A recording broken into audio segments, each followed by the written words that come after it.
Olá, caríssimos investidores. Estamos aqui mais uma vez, eu e o Dan, né, Dan? Para poder assim, falar com pessoas incríveis. E hoje, né, eu tenho a alegria assim, de poder ter trabalhado com essa pessoa, responder para ela. Eu era fã dela.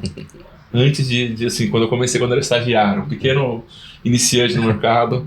E vamos receber aqui a Flávia Palacios, CEO da Alpea. E eu vou, assim, bem-vinda, tá, Flá? Obrigada. E vou ler aqui o mini bio. Vem, quem lê. Vai vendo. Então a Flávia, né, ela é CEO da Alpea, que é a plataforma líder de produtos e serviços para o mercado de crédito estruturado e securitização. É a maior, líder quer dizer que é a primeira, assim, né? Não só uma das mais antigas, mas a primeira em volume e emissão, né? Ela participou ativamente da regulamentação e consolidação do mercado de securitização no país, coordenou a estruturação e a gestão de mais de 270 bilhões em operações. E aí, Dan? Dá para falar alguma coisa, né? Tem perguntas sobre isso. E de crédito estruturado, que impulsionaram setores essenciais para a economia brasileira, como o do agro e do imobiliário.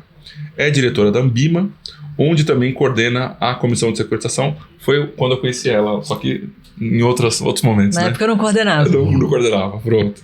E além da formação de economia pelo IBMEC Rio de Janeiro, possui especialização em securitização imobiliária pela Universidade de Wharton, nos Estados Unidos. Bem-vinda. Obrigada. Flá, conta um pouco pra gente da sua carreira. Acho que... Deixa eu falar assim, Flávia, né? Não deixar tão íntimo assim, né?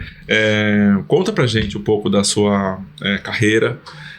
Às vezes você brinca, eu não tenho carreira, só tive um emprego. Na verdade, eu vejo que é uma carreira excepcional no mundo líquido que a gente vive hoje, que as pessoas trocam muito de emprego.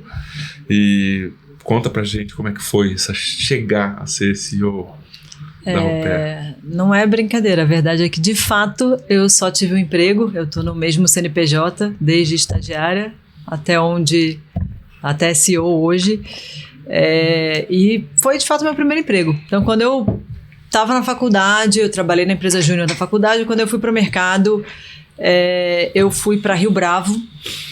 Na época eu nem sabia o que era securitização, então eu não queria trabalhar com securitização, eu queria trabalhar com M&A, eu queria fazer outras coisas.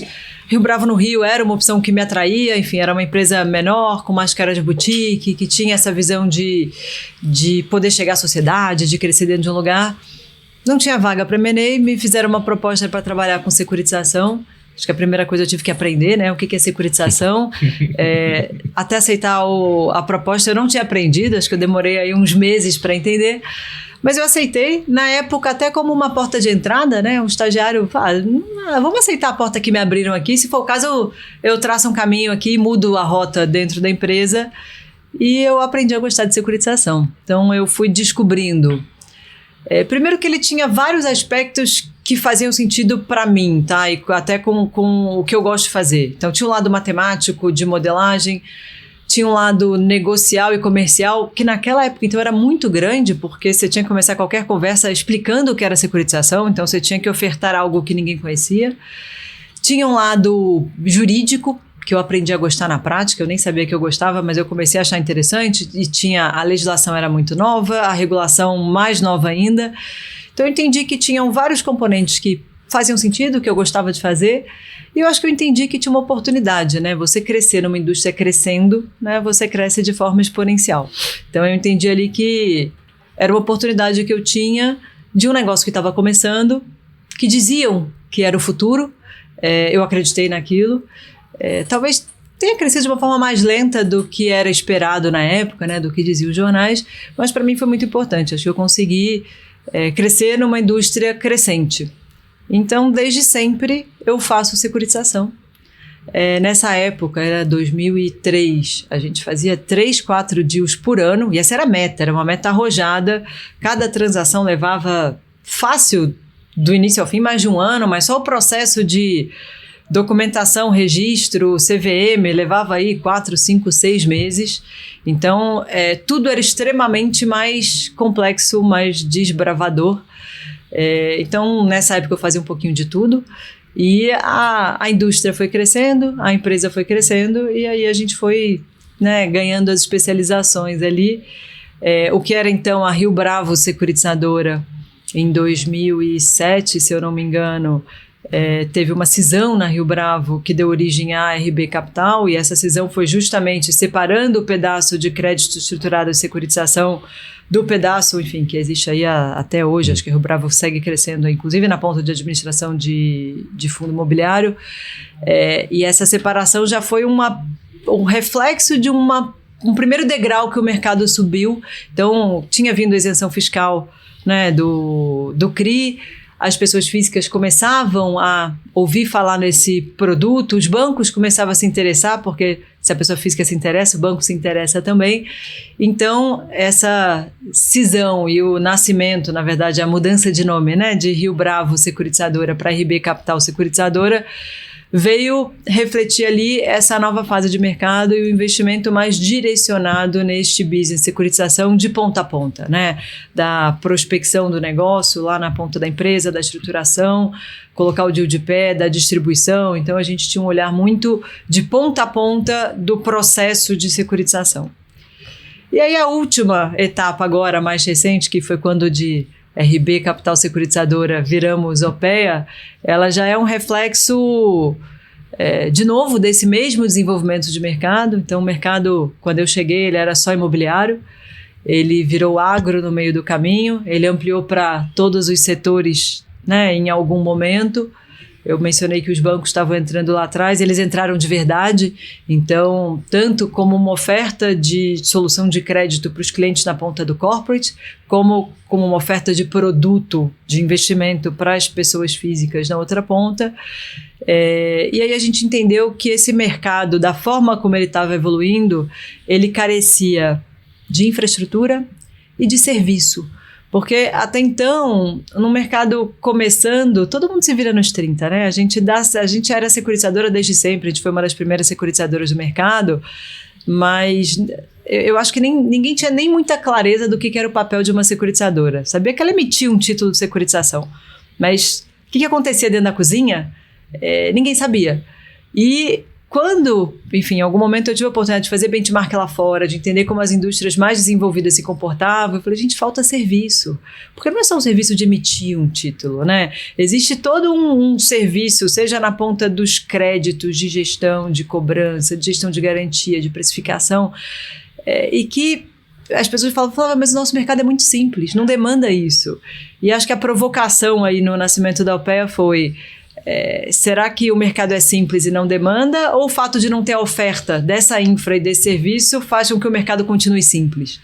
Então, essa segunda pernada foi numa provocação de, olha, vamos deixar essa, que então era só uma securitizadora independente, a gente não quer ter conflito, eu não quero ter conflito com o cliente, com o investidor, e a gente vai focar em infra e serviço para essa indústria. Então, esse foi o caminho da estagiária da Rio Bravo Securitizadora, que ajudava a fazer um pouco de tudo e não sabia nada de securitização, né? No momento que a gente virou RB, eu estava como coordenadora ali da área de estruturação, então eu fui me especializando, entendendo que o que eu gostava era de estruturar. E aí, nessa última fase, o pessoal falou, legal, acho que faz sentido, quer infra, quer serviço, precisa de dinheiro para trazer investidor, mas então você precisa liderar esse processo. E assim, me tornei CEO. Eu brinco até hoje que é o que eu estou aprendendo a ser. Eu não sei ser CEO, eu sei estruturar a operação de securitização, mas essa tem sido a carreira. Excelente. Excelente. A gente... acho que tem um espaço aqui, né? A gente conversou ontem, né? Das possíveis perguntas. Se você puder fazer aquela explicação que você fez para o Joaquim do que é securitização, tem uma explicação muito boa e ela é didática. Tá bom. Explica pra gente, então, o que é securitização e como é que... Porque tem gente que compra fundo de CRI e imagina o que é um CRI, né? Mas assim, o que é um CRI, o que é securitização, pra gente poder iniciar as outras conversas, por gentileza. Eu já tentei explicar a securitização de várias formas e, por incrível que pareça, a explicação do Joaquim é a que torna mais claro. E foi um fato real. Então, o Joaquim hoje tem 9 anos, mas ele devia ter uns 5 anos. E a gente lá em casa, né, tentando, pai e mãe de mercado financeiro, a gente sempre tentou introduzir a parte financeira, uma educação financeira para as crianças desde pequenininho. Então, muito cedo eles ganhavam mesada. E o Joaquim ganhava, sei lá, R$5 por mês. Eu nem sei direito o que era, mas era um valor muito pequeno, até porque uma criança de 5 anos não precisava de nada. E um dia ele queria comprar uma espada que brilhava, acendia a luz, fazia barulho. E a espada custava, sei lá, R$50. E a gente falou para ele, filho, não, pede de presente. Quando chegar o dia das crianças, né, você pede de presente. Não, mas eu quero agora. Não, e aquela tentativa, né, no fundo era uma coisa barata, a gente queria dar para ele, mas eu queria que ele tivesse a educação de, não posso pedir tudo a qualquer momento, de esperar. E aí eu encontrei o gancho para explicar para ele o que eu fazia no trabalho, que ele sempre me perguntava, era tão complexo explicar, dando um exemplo real. Eu falei para ele, olha, lembra que a mamãe trabalha com securitização? Eu lembro. Então, o que eu faço eu dou um dinheiro para as empresas e, em troca, eu fico com o dinheiro que elas têm a receber no tempo por um determinado período. E eu falei, eu posso fazer a mesma coisa com você. Você quer comprar sua espada, né? Ela custa R$50, mas você ganha 5, então você vai precisar esperar aqui 10 meses para conseguir juntar esse dinheiro. Eu vou comprar sua espada agora, então eu vou te dar os R$50. Em compensação, né, nos próximos 10 meses, você não vai receber mesada. Eu até pensei em introduzir o conceito de juros, mas eu achei que era complexo demais. Então vamos numa securitização sem juros, né? E ele, enfim, foi e voltou, mas só para entender. Então, mês que vem não tem mesada. Não. No outro também não. Não. Mas eu tenho a minha espada. Sim. E assim, meus filhos entenderam, né, o que era a securitização, o que era o conceito de você antecipar um fluxo de recebíveis. E depois disso eu consegui dar para ele exemplos concretos de empresas, né, do setor real e que ele conhecia e que eu falei. Então, assim, eu cheguei a dar um exemplo para ele, a gente fez uma operação para Batio de Latte. Eu falei, filho, olha só, a Batio de Latte precisava de dinheiro porque ela precisava construir mais lojas. E o que você fez? Eu falei, não tem mesada para eu pegar. Mas eu peguei o dinheiro que vem do cartão de crédito da venda de sorvete deles. Falei, que legal. Então, se eu comprar um sorvete no cartão de crédito agora, vai para o pé o dinheiro? Eu falei, então, tá explicado. Então, você vê que permeou o entendimento. Muito bom, muito bom. E trazer isso pro mundo real, porque é uma questão, sim, você está meio que funcionando como um banco, só que você está nessa intermediação, ajudando a estruturar toda essa operação que transcende o mundo bancário simples e traz para o mundo imobiliário, o mundo de agronegócio que você mencionou. Uma dúvida, assim, já passando, vou engatar aqui, é muito difundida em CRI e CRA a questão da securitização.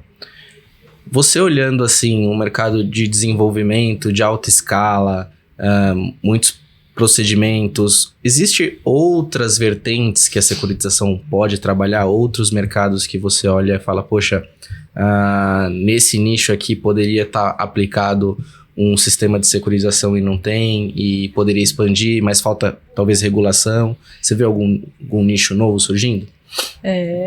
Eu diria que a securitização ela pode fazer sentido para todos os setores, né? Todos os setores que têm, né, projeção de receita, você sempre pode securitizar. Acho que a explicação do porquê o imobiliário e o agro ficaram tão famosos ou tão maiores, são indústrias maiores de fato. Primeiro que a nossa legislação de securitização começou pelo imobiliário. Então a primeira lei criou a securitização imobiliária. Depois veio outra que criou a securitização agrícola. Aí tinha o FDIC, que é securitização via fundo e que teoricamente não tinha carimbo de setor. Mas a gente só conseguiu unificar isso há 2, 3 anos atrás na parte de legislação. Então acho que ficou mais claro para o mercado de que a securitização serve para qualquer um. Quando a gente fala do imobiliário, por ser um bem de muito alto valor, ele demanda um prazo muito longo de financiamento. Então aqui, se você não tem um crédito longo, é muito difícil comprar. Então, os setores onde você precisa de créditos com prazo mais longo, eles tendem a chegar primeiro, porque eles demandam outras alternativas de crédito mesmo. Isso vale para o imobiliário, isso vale para o veículo. Então, o financiamento, né, a cadeia de crédito de veículo via securitização, ele já é bastante grande. Mais recentemente, via certificado de recebível, mas muito fortemente na ponta do FDIC. Então, a tendência é que tudo que precisa de prazo muito longo faça muito sentido, porque esse crédito é mais difícil de conseguir nas vias tradicionais. Então, olhando para setores que talvez explorem menos do que o seu potencial, talvez eu olhasse aqui para os setores ligados à infraestrutura. Então, quando você olha saneamento, energia, são setores que demandam investimentos muito altos, assim como o imobiliário, e que, por sua vez, esse prazo de repagamento precisa de um pouco mais de prazo. Então, está aqui um setor que ele já acessa, de certa forma, esse crédito estruturado, mas talvez ele tenha ainda mais potencial para explorar. Porque na outra ponta dos créditos mais curtos, eu já vejo muita alternativa de securitização rodando. Então, para crédito pessoal, consignado, cartão de crédito, para tudo isso já roda bem também. Então, citaria a infra como uma oportunidade. Beleza. E a sua carreira, ela não é que ela se confunde, ela é junto com a carreira da Alpea também, assim, né? Desde o início até chegar onde estão hoje, né? E qual que é a visão de vocês para o futuro, né? Assim, você já falou um pouco, né? Tecnologia e serviços, né? Mas o que especificamente? Quais são, assim, o que vocês estão fazendo? Eu tenho dificuldade, né? De falar da Flávia e não falar da Alpea. Eu comecei falando da minha trajetória e já misturei a Alpea, porque de fato as coisas se confundem. A gente tem um princípio muito claro pra gente, tá? A gente acredita que o desenvolvimento socioeconômico do país passa por uma ampliação, não só quantitativa, mas qualitativa do crédito, e que para isso acontecer, o desenvolvimento do mercado de securitização é fundamental. Então, posso perguntar por que vocês têm essa visão? E eu vou te trazer de novo, não é um exemplo do Joaquim, mas é um exemplo que eu uso até com as pessoas novas da Alpea, às vezes estão chegando, que não vêm dessa indústria. Eu falo, é muito comum, né? Nós brasileiros, a gente vai para os Estados Unidos, vai para o Canadá, e aí você volta meio impressionado, fala, nossa, mas lá a classe média baixa vive muito bem, tem uma qualidade de vida muito boa. É óbvio que tem um monte de outros fatores, mas sem dúvida um fator crucial é o acesso a crédito. Você vai realmente, a classe média baixa tem uma qualidade de vida boa, mas tem uma hipoteca de sei lá quantos anos, ou uma não, às vezes várias hipotecas em cima da sua casa. O cara faz hipoteca para comprar cortador de grama, né? E aqui no Brasil a gente não tem crédito. Então, quando eu falo desse desenvolvimento, que eu falo do socioeconômico, né? E eu acho que tem sim uma questão social.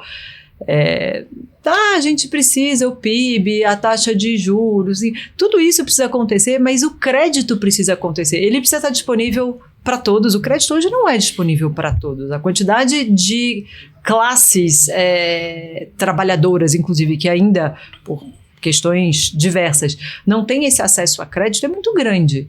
Então, o crédito precisa estar acessível a todos, ele precisa caber no bolso, porque às vezes você fala, eu vou no banco, me oferecem um crédito, mas eu sei que daqui a 6 meses eu já estou engargalado e não consigo pagar. Aí volta cheque especial, cartão de crédito, aqueles créditos que você sabe que viram uma bola de neve. Então, o crédito precisa existir. Quando eu falo quantitativo e qualitativo, ele precisa expandir em volume, mas ele precisa caber no bolso das pessoas. Isso quer dizer taxa, e a taxa de juros, óbvio que depende de macro também. Isso quer dizer prazo, né? Isso quer dizer, e aí eu conecto com a questão de Alpea, isso quer dizer infra, isso quer dizer forma de fazer com que isso aconteça, né? Em volume, em escala, sem ter um altíssimo custo agregado. Então, quando você mencionou a questão da desintermediação bancária, é isso, a securitização é uma forma de você prover crédito sem depender do crédito bancário. Eu acho que o crédito bancário vai acabar? Não, nem quero que acabe. Mas ele não vai ser, ele já não é suficiente, ele precisa ser complementado. Mas adianta eu complementar se o cara falar, eu vou no banco e eu consigo financiar minha casa em 30 anos. Adianta eu dar um financiamento da casa dele em 6 anos? Não adianta, a conta não vai fechar. Então o mercado de securitização precisa conseguir dar viabilizar esse financiamento naquele prazo e sem trazer uma um custo de transação que vai virar taxa na ponta final.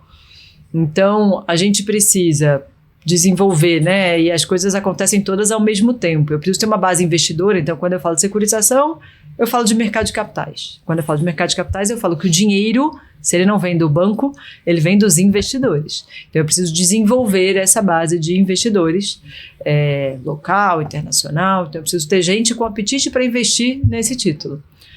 Tendo isso, que de verdade é o mais difícil, né? Que é onde está o dinheiro, eu preciso ter o meio.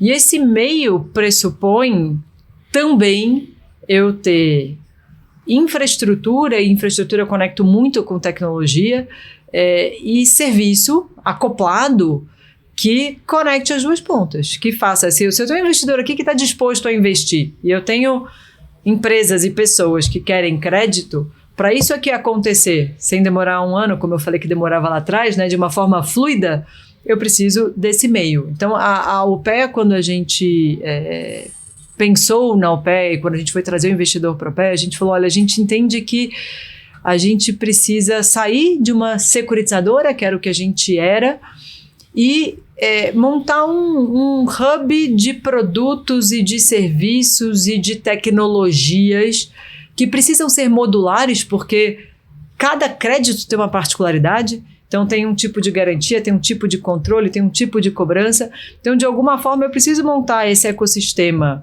modular que, para cada transação, a gente consiga pegar aqui o que eu preciso, o que eu preciso de sistema, o que eu preciso de serviço, qual é a estrutura que se adequa, para conseguir empacotar e disponibilizar isso para quem vai vender aqui na ponta do investidor de uma forma fluida, recorrente, né?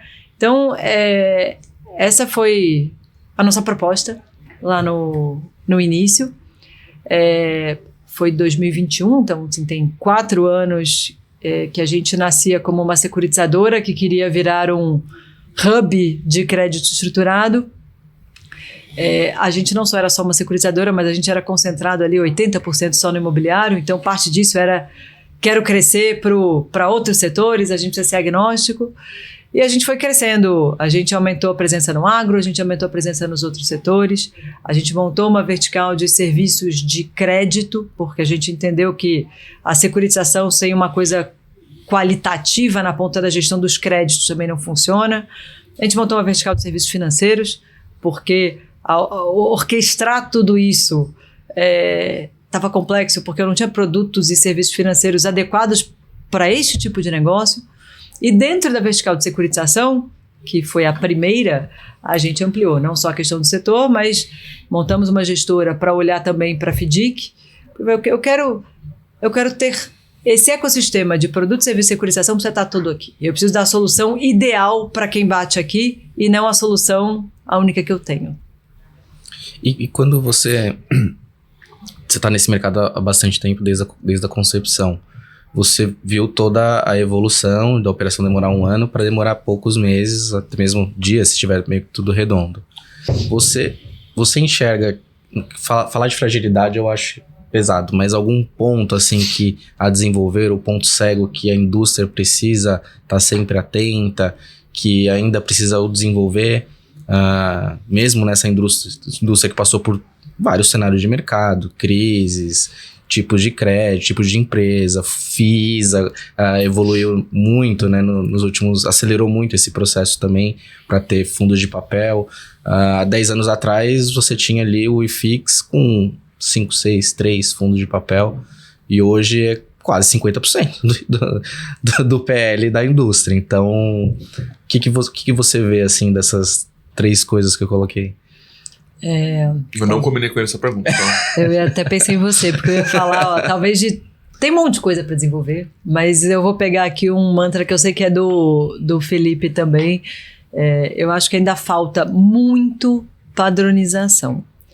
Tem muita coisa para desenvolver, mas tem coisa que você também não... Eu não preciso montar a indústria perfeita se a indústria está crescendo. Eu acho que tem coisa que ela é aos poucos mesmo, mas talvez tenham alguns gatilhos de desenvolvimento que, se você destrava ele, o retorno, né, ele é altamente potencializado.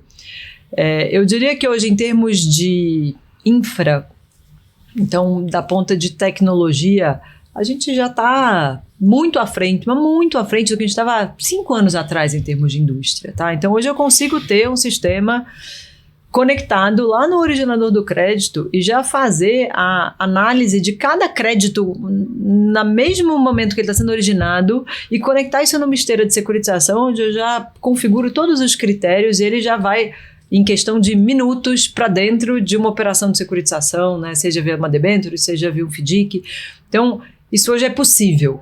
Por que isso não é tão utilizado? Porque a gente ainda está muito longe como mercado de olhar para padrões como algo relevante.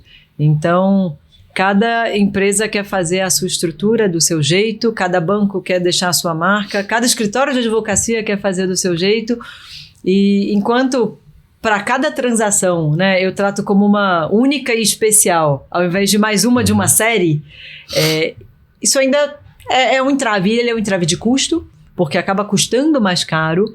Ele é um entrave na ponta do investidor, que é mais complexo, é cada um. Então você pega um fundo, né, hoje a gente tem grandes fundos aqui de títulos de securitização, né, com alguns bilhões já dentro de casa, mas a estrutura que esses gestores precisam ter para monitorar e para acompanhar essas transações sem padrão, ainda são muito complexas. Então, se tem um que é simples e que a gente já melhorou muito, tá? Então, eu sou muito ativa, inclusive, né, e ativista nesse tema.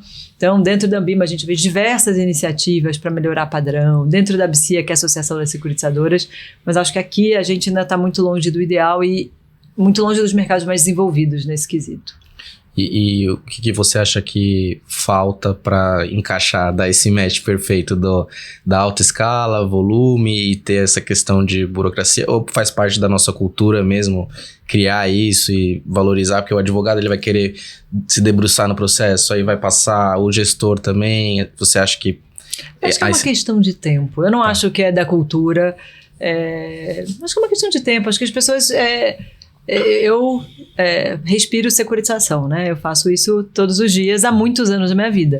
A gente tem que entender que nem todos os agentes estão tão imersos nesse, né, no segmento e, consequentemente, não é tão simples explicar o benefício, né, de cada etapa. Então, eu acho que é uma questão de maturidade, acho que a gente já deu alguns passos. Acho que quando... Então, a gente na OPEA olha a securitização de uma forma única. Não importa se na ponta final é um FDIC, se é um CRI, se é um CRA, se é um CR, se é uma debênture, eu olho o processo de securitização de uma forma integrada. Isso ajuda a gente a trazer esse conceito. Então, quando você olha para o mercado de FDIC hoje, apesar de ter diversas classes, mas você tem FDICs que estão aí há anos fazendo follow-ons e crescendo e de uma forma contínua, que compra crédito a todo minuto. Por quê? Porque tem padrão, porque botou na esteira, porque não tem alguém no meio do caminho que aperta um botão vermelho e fala, quero mudar tudo. Então isso já aconteceu.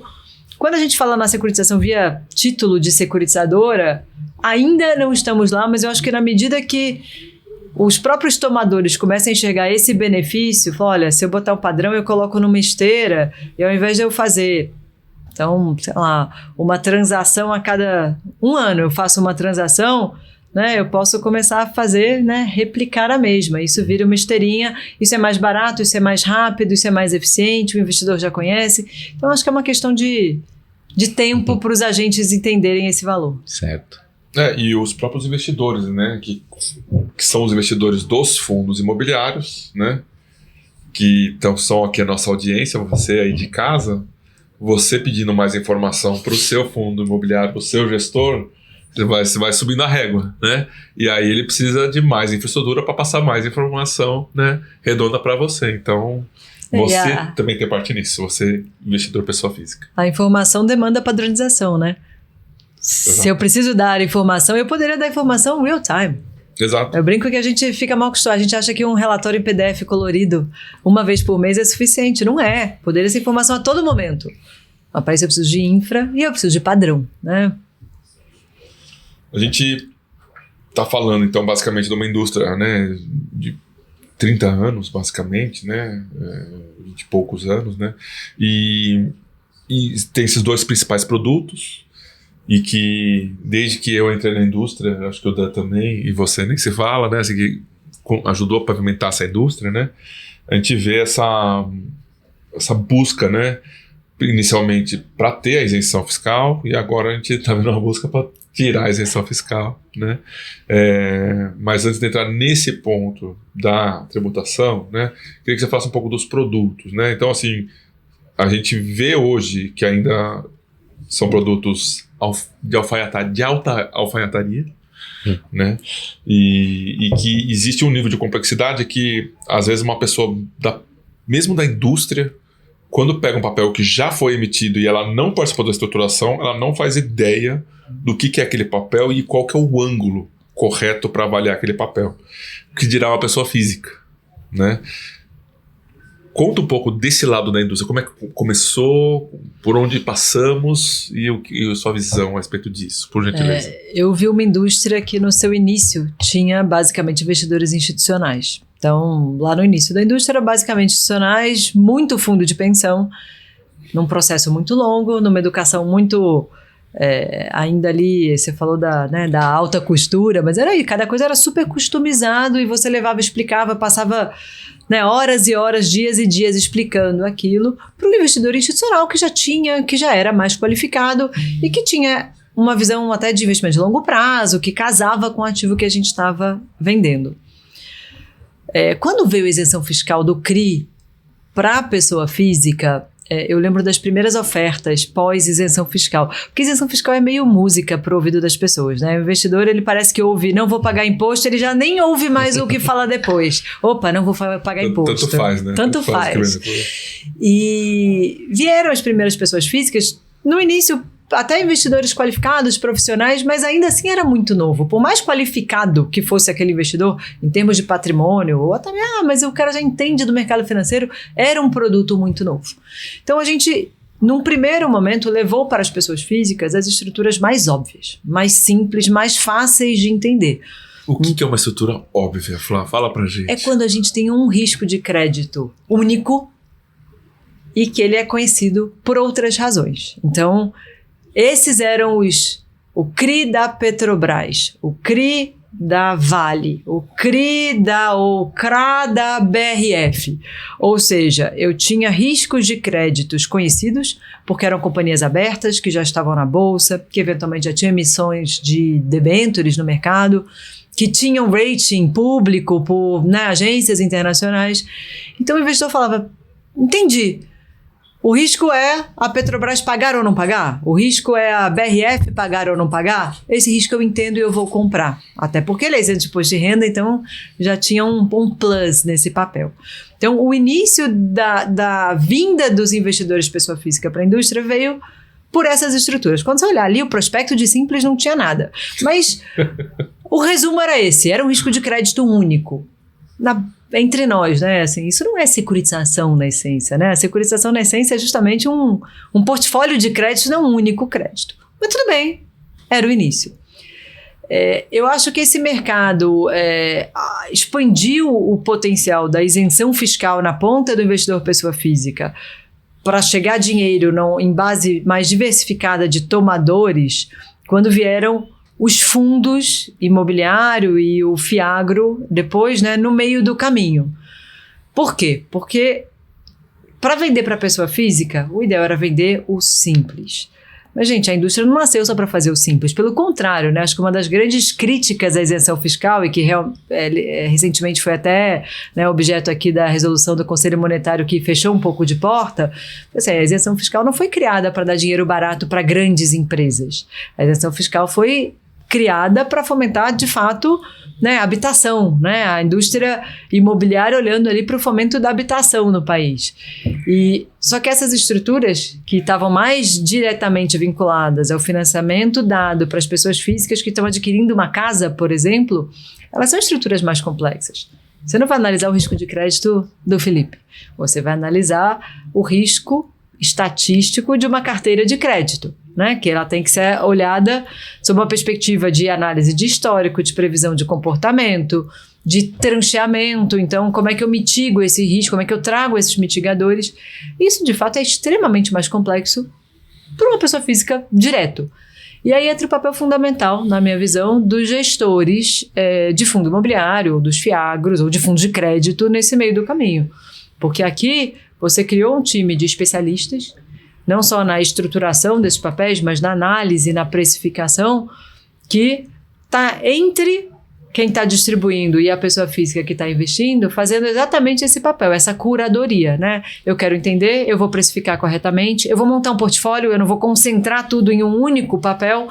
Então, a indústria explodiu de fato. Então, quando a gente olha, vocês conhecem os números melhor até do que eu, mas quando a gente olha em volume e em quantidade de emissão principalmente, a gente vê que a quantidade de ofertas de títulos de securitização, ela aumentou muito com a chegada dos fundos imobiliários que compram CRI, ou dos fiagros que compram CRA, e eu vejo um benefício muito qualitativo, porque, de fato, você tem a pessoa física sendo intermediado, parece que é só um custo, né? Mas sendo assessorado ali por um gestor ou por um time de gestores qualificados para fazer isso.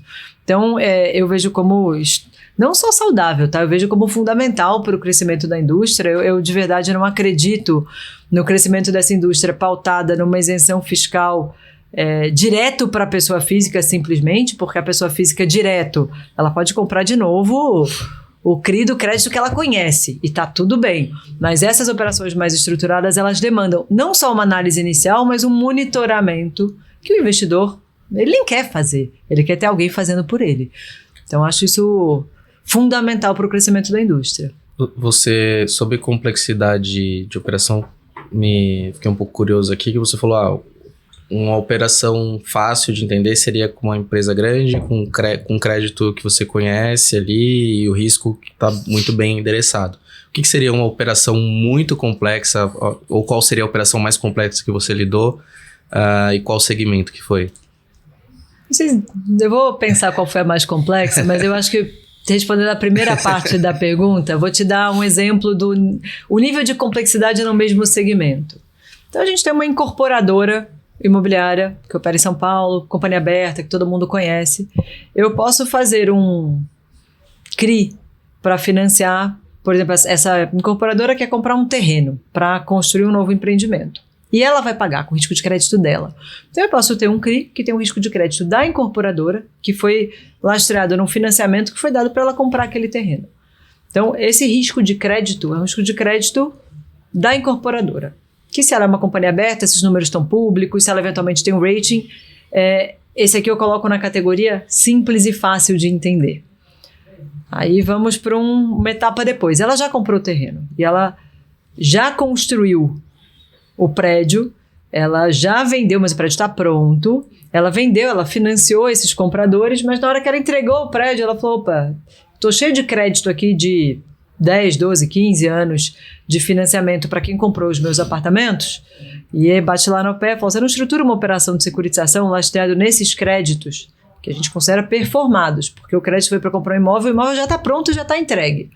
Eu falo, tá bom, então eu vou analisar, falar, há quanto tempo que esses créditos estão pagando? Já tem 2, 3, 4 anos aqui de histórico. A gente analisa esse histórico. Com base nesse comportamento histórico e algumas outras métricas, a gente faz uma projeção de comportamento e estrutura a melhor operação. Vou tratar essa aqui como uma complexidade média. Por que ela é média? Porque eu tenho uma carteira de crédito, eu tenho várias pessoas físicas, eu tenho os imóveis em garantia, então tem um componente ali de quanto vale o imóvel perto de cada uma das dívidas, e eu tenho uma estrutura um pouquinho mais sofisticada, onde eu tenho eventualmente uma subordinação e etc. Agora eu vou trazer para o nível mais complexo. A incorporadora pode ter comprado o terreno, mas ela quer securitizar a carteira da venda para as pessoas físicas antes do imóvel estar pronto. Ela fala, eu quero esse dinheiro justamente para fazer essa obra.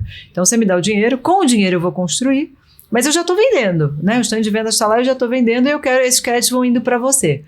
Então aqui eu entro numa complexidade mais alta num papel imobiliário. Nem vou dizer que é a mais alta que eu já vivenciei não, porque tem coisa muito mais complexa. Mas por quê? Eu tenho um risco de crédito de alguma forma da própria incorporadora. Eu preciso saber que se ela quebrar, como é que vai funcionar? Quem vai entregar aquela obra? Eu tenho o risco da obra. E o risco da obra, ele é um risco que tem desde componentes, sei lá, de chuva, né? Se chover muito e atrasar, componentes, sei lá, de certidões, de licença, que pode perder no meio do caminho, ou tem, não tem. Eu tenho um componente de custo de entrega, né? Então eu preciso ter certeza que tenho dinheiro suficiente para entregar aquele imóvel naquele prazo. Então aqui, quando a gente estrutura uma operação dessa, ela traz um componente adicional. Eu preciso ter alguém monitorando a obra, indo visitar toda semana, sabendo se cada real que foi dado, né, virou tijolo, o tijolo foi pavimentado ali. Então existe um risco de entrega da obra de performance e existe o risco da carteira de crédito. Então aqui eu fui, né, derivando numa mesma incorporadora, às vezes no mesmo empreendimento, dependendo do estágio que você está ou do tipo de operação, ela vai ficando mais complexa. Então, no meu exemplo da pessoa física, o primeiro papel, a pessoa física entende. É igual se ela comprasse uma debênture, ou talvez esteja próxima ali de quando ela vai para a bolsa e compra ação daquela empresa. O segundo, ele tem uma complexidade de estrutura maior. Nem toda pessoa física vai entender. Mas algumas, e tem um pouco mais matemático, analítico ali. Esse terceiro, você acha que a pessoa física vai estar atenta uma vez a cada 15 dias, ir lá no site da securitizadora ver o relatório de obra para saber se vai atrasar ou se não vai atrasar, se o dinheiro vai ser suficiente ou não vai ser suficiente? Ela não vai. Ela precisa desse gestor. Então aqui eu estou olhando a perspectiva e acho que isso ilustra um pouco essa visão da importância desses gestores mais qualificados. Perfeito. E o papel da Alpea nessa toda a complexidade, ela acaba ganhando por taxa, eu imagino, pelo serviço prestado. Você chegou a mencionar que isso leva um alinhamento de interesses. Quando a gente fala sobre os spreads dessas operações, por que foi essa decisão de não ganhar pelo spread só por conta de conflito de interesse? Porque eu imagino que teria ganho muito mais dinheiro se fosse pelo spread do que só pela taxa de operação determinada. Sim, acho que você tem razão. E eu vou dizer que a gente optou pelo caminho, quase que o caminho mais simples, né? A gente nasceu com uma premissa de que a gente quer ser parceiro dos nossos clientes, né? Da mesma forma que eu acho que é uma indústria que está se preparando para ser escalável, para ela ser para uma esteira infinita de securitização, isso pressupõe uma relação de parceria, pressupõe que assim, não é que eu a cada 5 anos vou fazer uma transação, em algum momento os clientes vão estar plugados no nosso sistema, securitizando de forma contínua. E a gente achou que a forma mais fácil era de ter esse alinhamento, eu vou me alinhar no serviço que eu vou te prestar, né? Nos múltiplos serviços aqui, e eu vou deixar esse papel de precificação com quem faz isso como core. Então, hoje a gente tem tanta gente fazendo essa ponta da coordenação das ofertas, da venda, né? Você tem desde grandes bancos, casas pequenas ali, né? A própria CVM hoje autoriza que você nem precisa ter instituição financeira para fazer distribuição. Você tem as plataformas de investimento, as corretoras que os clientes estão lá. Assim, por que eu vou me meter num negócio que esses caras estão há tanto tempo? Talvez tem muito mais informação do que eu, tem muito mais alinhamento. Então a gente optou por deixa isso com quem faz isso como core, e eu vou focar os meus esforços em fazer bem a ponta do serviço.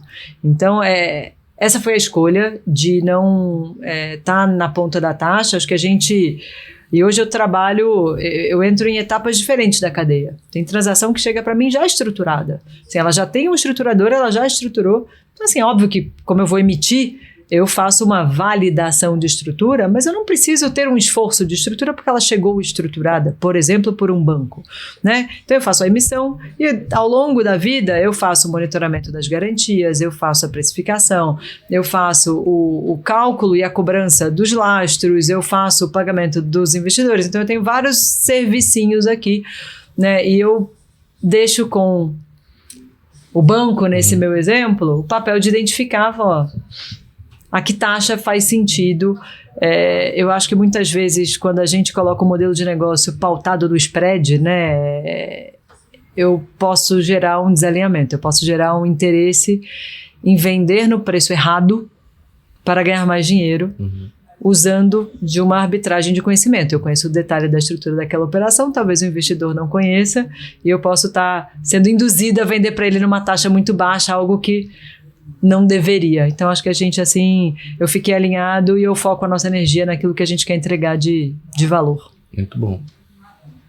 E aí a gente vai então para essa parte da tributação, né? Que a gente... eu lembro de pelo menos, sei lá, 4 vezes, né, nos últimos 10 anos, talvez. Total, acho que foram 7 vezes. Uau, nem eu lembrava que era um E o que eu tenho ouvido, né, e visto são movimentos das pessoas acreditando que vai passar a taxação, né, assim, até pelo momento da quantidade de emissões que estão saindo já falando dos números, né, tem quase 12 bi já só de CRA sendo emitido, tem quase 2 bi só de CRI, né, e qual que é a visão de vocês desse assunto, né? Eu sei que você também transita, né? Então tem algumas, talvez, informações confidenciais que você não possa trazer, mas o que você pode trazer de visão, o que dá o pé para esse... Quisera eu ter informação confidencial, não tenho informação nenhuma, mas enfim... Acho que a gente está num cenário de incerteza, né? Eu já nem sei mais de onde vem as incertezas, né? Porque assim, você tem um decreto, você tem uma medida provisória, você tem tanta coisa acontecendo hoje. E de novo, é o que você falou, há muitos anos que a questão da tributação, ela vem e vai. Assim, a minha visão é que talvez a própria isenção fiscal tenha começado errado. Né? No final do dia, talvez o país... eu não tenho dúvida que o incentivo do governo, e eventualmente via imposto, é a forma mais eficaz, tá? Para indústrias relevantes, como imobiliário, como agro, isso faz sentido. Então, e vários países de diversas formas já fizeram alguma coisa nessa linha. Mas talvez a gente, né, na hora que criou a isenção, já deveria ter previsto o tempo e a forma disso, né? E não, foi criado e agora fica todo mundo tentando tirar algo que não foi pensado a transição. Se a gente olhar a isenção fiscal dos títulos de infraestrutura que veio muito depois, ele já veio pensando numa questão transitória, pensando no phase-out. Então, acho que aqui a gente tem talvez uma falha de implementação da isenção lá no momento zero. E todas as vezes que voltava a questão, vai tirar a isenção, eu nunca fui a pessoa mais pessimista no médio e longo prazo com isso, tá? Eu acho que o mercado de securitização, ele é importante para o país, independente se ele é isento ou não.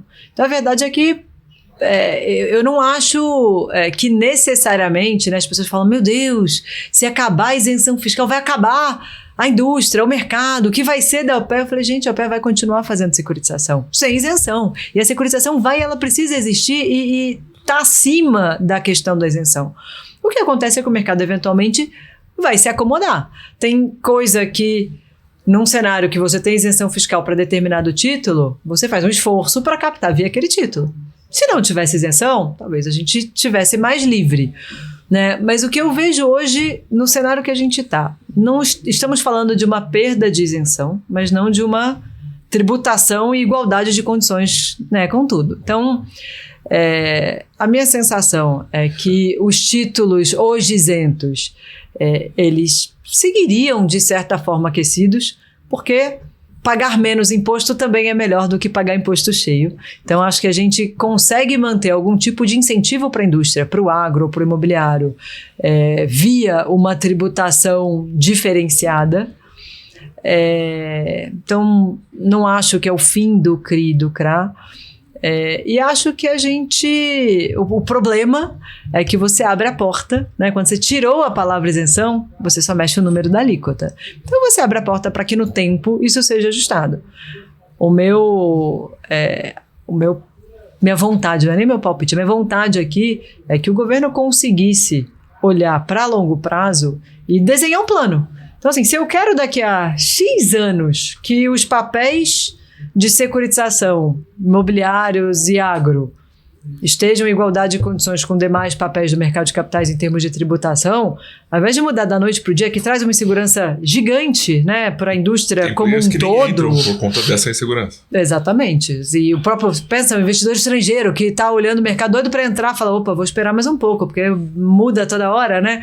Então, o meu sonho aqui é que alguém fizesse isso de uma forma planejada. Então eu não estou nem dizendo tem que ser isento para o resto da vida. Eu acho sim que a isenção hoje ela ainda é importante. Esses dois setores são super dependentes do crédito e de um crédito que precisa caber no bolso. Então, né, o produtor rural ele precisa de crédito para comprar o insumo, o fertilizante para plantar. E aí ele colhe, ele vende, ele repaga, ele pega outro crédito, né? O plano safra já não é suficiente faz tempo, cada vez menos suficiente. Então, precisa de crédito barato. Se a forma de dar crédito barato é via isenção, opa, que bom. Vamos tirar da noite para o dia?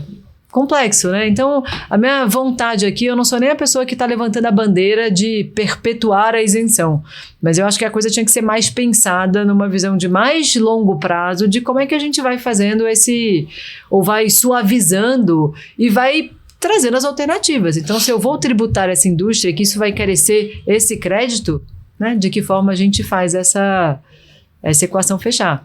E a gente tem os fundos no meio do caminho, né? Que são condomínios fechados, que estão aí, da noite por dia, tributa. Então, acho que a coisa tem que ser mais pensada, né? Acho que quando o governo tenta colocar de uma forma genérica e ignora as especificidades e a forma como essa indústria cresceu, aí é que a gente está sujeito aí a muito problema. Tem mais uma aqui. Eu também tenho, mas eu queria deixar por último. Então tá bom. Então eu vou fazer aqui.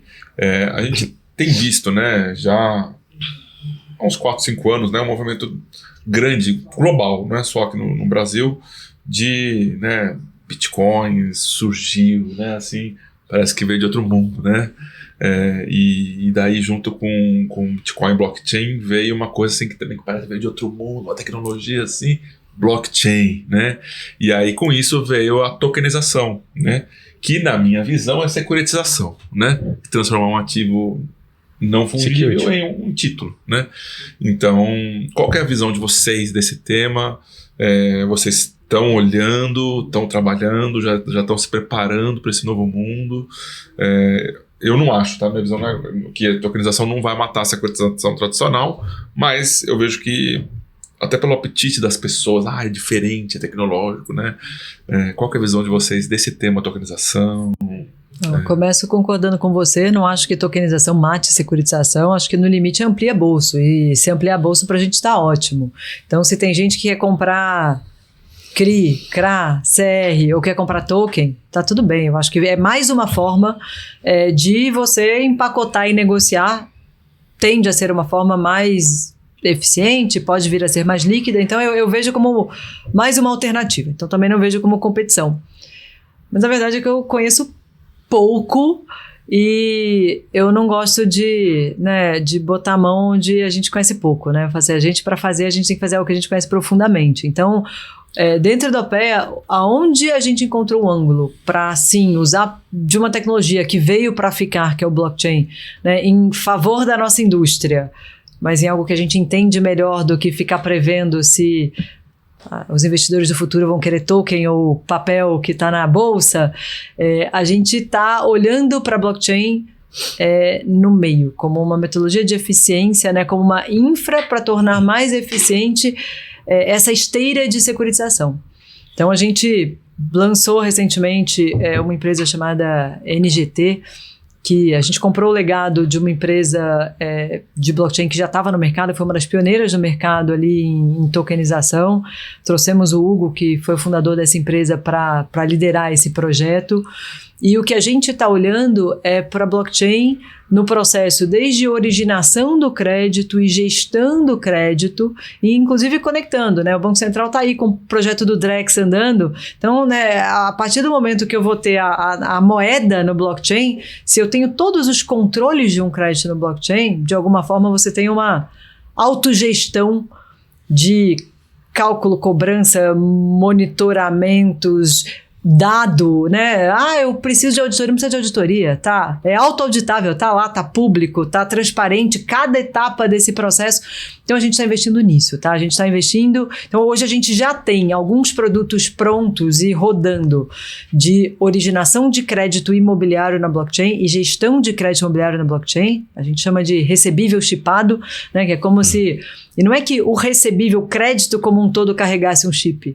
É como se cada microfração daquele crédito tivesse um chip e eu pudesse, em algum momento, enfim, securitizar frações de crédito, cada um para um lado, né? Eu posso ceder e eu tenho esse controle, eu sei com quem está o crédito, eu consigo fazer o split de pagamento de uma forma automática. Então, isso a gente já tem rodando. A gente agora fez um primeiro piloto muito legal com um parceiro nosso para fazer esteira de bancarização via CCB na blockchain.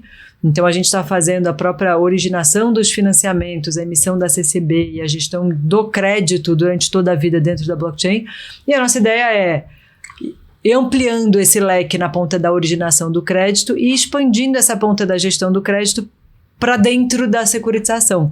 Então, quem sabe com o Drex a gente vai ter o securitização em um clique aqui, porque vai estar tudo ali registrado, transparente, né, auditável, para a gente fazer acontecer essa indústria nessa escala que a gente acredita. Boa.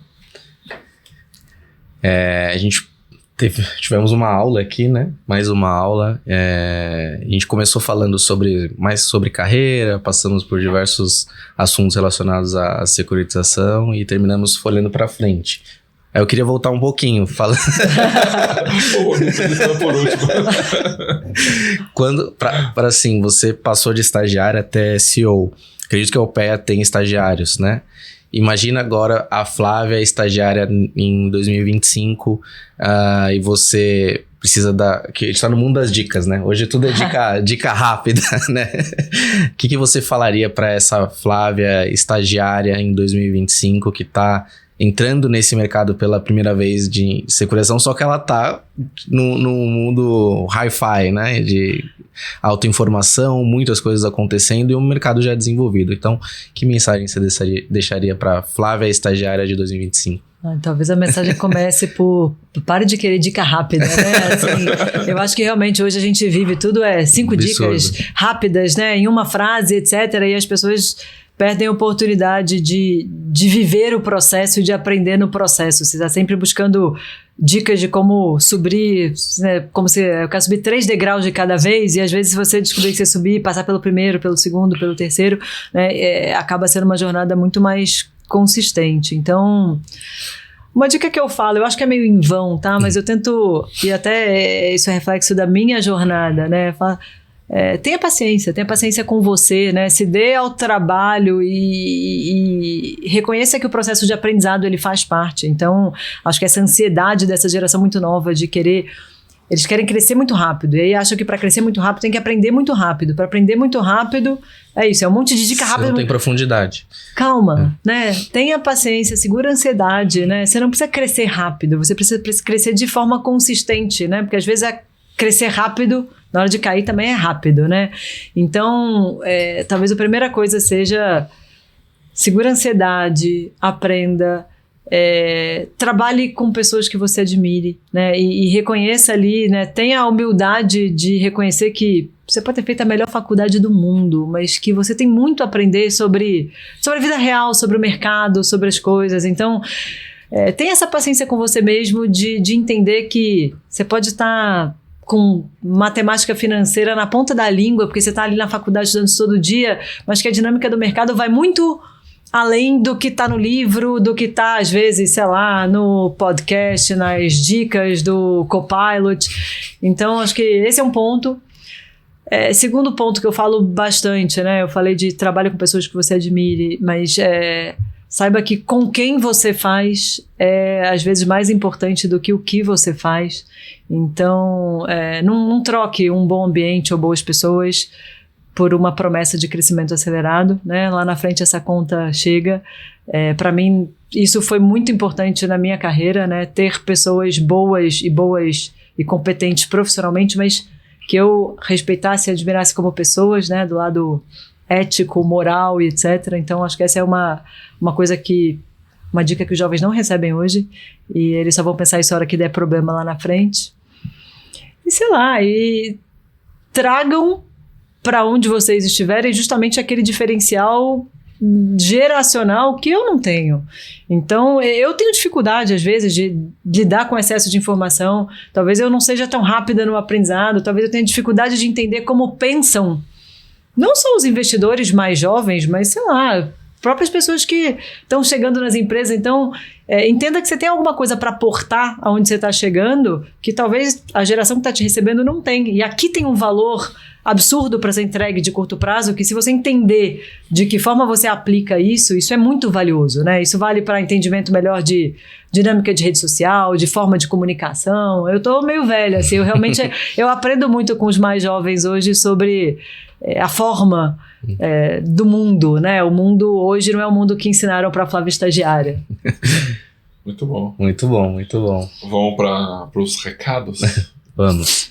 Você que participou dessa aula junto com a gente e ainda não se inscreveu, agora é a sua chance de impulsionar o Clube FI a continuar trazendo pessoas como a Flávia e ter mais e mais aulas. Então, conto com a sua inscrição, encaminhe esse vídeo também para aquele seu amigo que quer entender mais sobre, além da securitização, a questão de carreira, também a gente passou por diversas coisas legais, e também acesse o nosso site dentro do Clube FI. Nós temos também a ferramenta CR Data, que é mais B2B, né, mais ferramenta profissional de análise de CRs, mas nós também temos o Research, temos essa consolidação de dados dos fundos que estão listados, então você, pessoa física, consegue ter toda essa gama de dados num só lugar, que é o portal, é o maior portal de informações de FIIs, FIAGRO, FIINFRA também agora, tudo isso consolidado num lugar só e também com Research para te oferecer as melhores recomendações. Então, aguardo também a sua assinatura.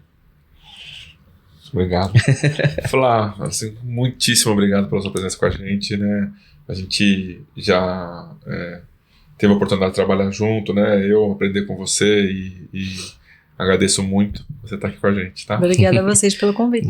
Obrigado mesmo. E até a próxima, né? Até semana que vem, assim, a gente tá nesse nível, tá? Então, daqui pra... se manter isso aqui já tá excelente. Já tá lindo. Então, assim, ó, tamo nesse nível. Semana que vem tem outro papo legal. Deixe seu comentário aí. Muito obrigado pela sua audiência e até a próxima. Tchau, tchau.